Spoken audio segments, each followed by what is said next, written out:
തെരച്ചിലും രക്ഷാപ്രവർത്തനവും സുഗമമാക്കുന്നതിന് വേണ്ടി ഇന്നലെ കളക്ടർ തന്നെ നിർദ്ദേശിച്ചതിൻ്റെ അടിസ്ഥാനത്തിൽ സ്വകാര്യ വ്യക്തികളുടെ മതിലുകൾ പൊളിക്കുകയും വയൽ നികത്തുകയും ചെയ്തിട്ടുണ്ട്.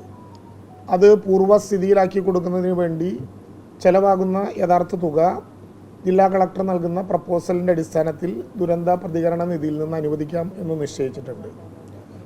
ഈ ദുരന്തവുമായി ബന്ധപ്പെട്ട് ഈ സ്ഫോടനവുമായി ബന്ധപ്പെട്ട് സ്ഫോടനത്തിൻ്റെ ഭാഗമായി ഏതെങ്കിലും വിധത്തിലുള്ള കെട്ടിടങ്ങൾക്ക് നാശനഷ്ടം ഉണ്ടായിട്ടുണ്ടെങ്കിൽ അതിൻ്റെ തോത് കണക്കാക്കി അടിയന്തരമായി കളക്ടറോട് റിപ്പോർട്ട് സമർപ്പിക്കാൻ ആവശ്യപ്പെടുകയും ആ റിപ്പോർട്ടിൻ്റെ അടിസ്ഥാനത്തിൽ ആവശ്യമായ നഷ്ടപരിഹാരം നൽകുന്നതിന് വേണ്ടി തീരുമാനിക്കുകയും ചെയ്തു.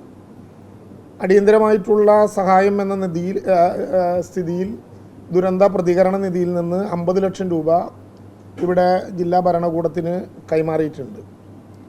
ഇതിനു പുറമെ മുണ്ടത്തിക്കോട് വെടിക്കെട്ട് പുര സ്ഫോടനത്തെ സംബന്ധിച്ച് ഒരു ജുഡീഷ്യൽ അന്വേഷണം സർക്കാർ പ്രഖ്യാപിക്കുകയാണ്.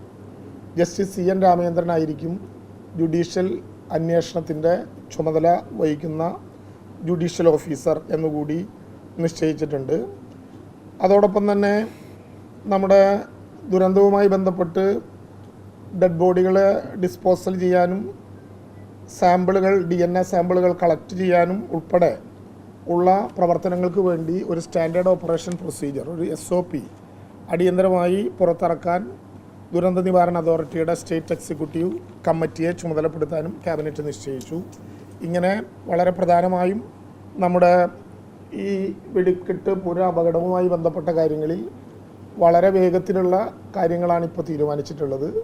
മറ്റു മന്ത്രിമാർ കൂട്ടിച്ചേർക്കേണ്ടത് പറയും. മെഡിക്കൽ ബോർഡുമായി ബന്ധപ്പെട്ട വളരെ വേഗത്തിലുള്ള നടപടിക്രമങ്ങൾ നടത്തപ്പെട്ടു എന്നുള്ളത് നമ്മളെല്ലാവരും കാണുകയാണ്.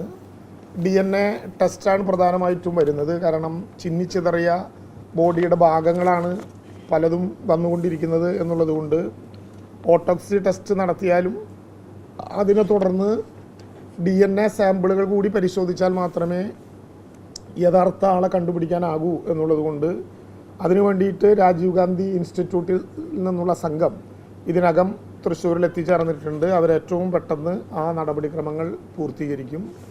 തെരച്ചിൽ വളരെ വേഗത്തിൽ ഇനിയും ആരെങ്കിലും ഉണ്ടോ എന്നറിയാൻ വേണ്ടി നടത്തുന്നുണ്ട്. 3 കടാവർ ഡോഗ്സിൻ്റെ സാന്നിധ്യം ഉറപ്പുവരുത്തിക്കൊണ്ട് വ്യത്യസ്ത തലത്തിലുള്ള പരിശോധനകൾ മൃതശരീരങ്ങളുടെ ഭാഗങ്ങളോ അതുമായി ബന്ധപ്പെട്ട എന്തെങ്കിലും ഉണ്ടോ എന്നറിയാൻ വേണ്ടി നടത്തുകയും ചെയ്യുന്നു.